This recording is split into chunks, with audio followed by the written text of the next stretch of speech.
What is going on, everybody? It's Matt Marchese, also known as Islanders Daily, your daily news from the four-time Stanley Cup champions, New York Islanders. And today, there's not much Islanders news to be happening, as it's an off day. Usually, nothing too big happens during this time. So it's more so just an outlook about the NHL kind of day. There was some Islanders news as for Elias Rokin. But the first thing I want to talk about here is about the Olympics that are coming up in February. Everybody knows there's been trouble building the stadium for, the hockey somehow, some way. I mean, it's not like Italy knew years in advance that they'd be hosting the Winter Olympics.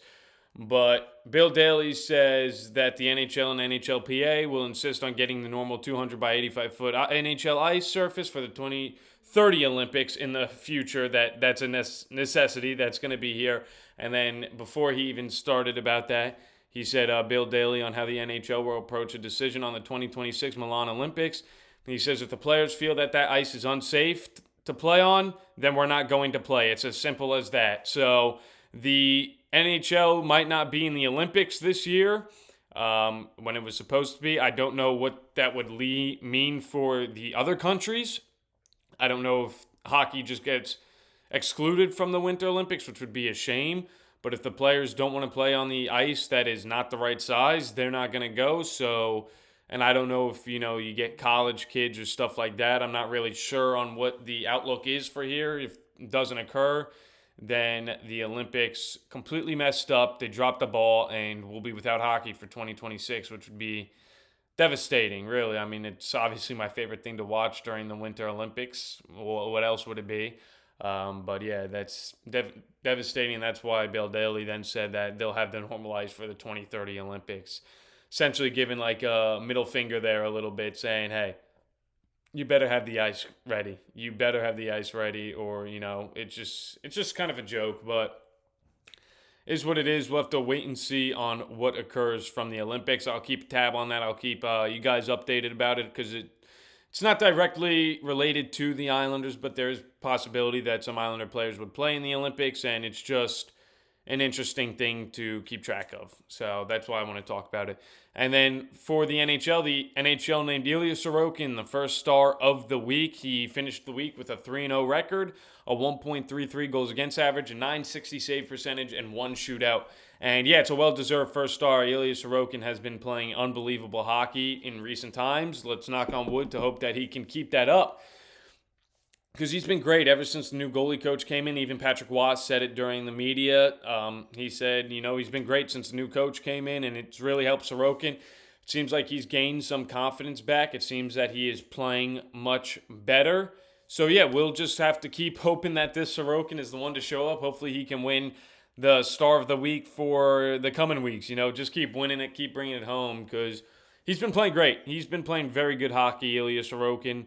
When the Islanders needed him to, that he's really started to find his game. Obviously, he had that shutout against Tampa Bay 2 days ago. It'll be 3 when you guys are watching this, but yeah, he played great. I'm assuming he will be playing tomorrow, or for you guys, it will be the day of, against the Vegas Golden Knights. I don't think that they would start Riddick that game. I think Sorokin will be going for the foreseeable future. I think maybe Riddick's next start may come on the 16th against Detroit, possibly. That's when I would put my money on. I think Sorokin will get the next 3 games, so we will just have to wait and see on what the NHL does there, or what the NHL. I'm still thinking about the Olympics, what the New York Islanders decide to do there. Then, obviously, a preview game is, you're playing the Vegas Golden Knights, a very, very good team. They're a team who should not be, you need to take them serious. When they're on, they're on. Their team is very good. They obviously have, I believe, Carter Hart now as well. Some people will have opinions on that. I'm not going to dive into any of that stuff, but he will be there. There's Akira Schmid, Aiden Hill. I'm not sure exactly. I don't follow the Golden Knights enough to know what goaltender they'll probably roll with for the Islanders game. Like I said, I'm assuming the Islanders are going to go with Ilya Sorokin, and last time these two teams played, the Islanders did win that game 4-3. Vegas, you got to stay disciplined in that game. You cannot afford to send Vegas to the power play. They are scoring at a power play percentage at 25%, which is 5th best in the NHL. And then their penalty kill is 81.7, which is sixth best, or sorry, the Islanders are sixth best. The Vegas is 11th best in the NHL, and they're a very good face-off team as well, third in the NHL. So Vegas is a damn good team. The Islanders were able to beat them once in overtime, as Vegas has struggled this season in overtime with a record of 14-6-8. Their last 10, they're 6-2-2. So it's important for the Islanders to go back to how they were playing. You're back home here, find your game, and get it going early. That's what they really need. I think they need a quick start here early on against the Vegas Golden Knights. And you got to stay disciplined. You cannot afford to take penalties and go to the penalty box, because special teams wins you games, and that's the reason why the Vegas Golden Knights are able to win games. Obviously, the Islanders don't have the best special teams. Their penalty kill is fifth in the NHL. The power play, though, however, is quite abysmal at 29th in the NHL. And if you want to be a successful team, you need to score on the power play. The Islanders don't. They really need to work on that. I think it's weird. I think the power plays look good this year. It's just not going their way. They don't have the finisher to score on those goals, but so is life. So is life. And yeah, that's going to be pretty much it. And then I do just want to update. So a lot of the comments are, upset about the titles. They're angry about, the title of the videos. I have no say in what these titles are. My goal here is just to create Islanders content that people will watch, will enjoy. If they don't enjoy it, they don't enjoy it. It's just something that I wanted to talk about, the New York Islanders.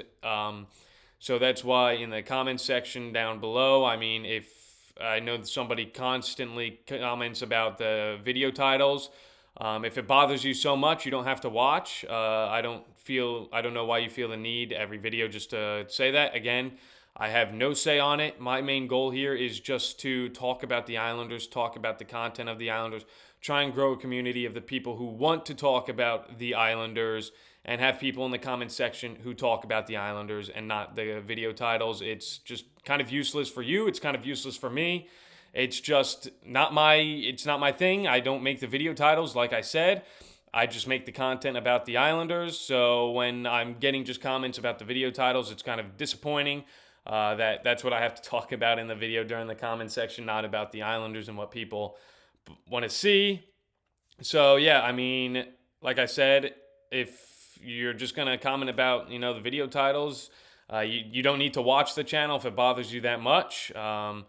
Obviously, I hope people just come here and watch for the content, and that's what I'm trying to build here. So if you like it, you like it. If you don't, you don't, but so be it. So that's going to do it all for today's episode. As always, I hope you guys enjoy, and let's go Islanders.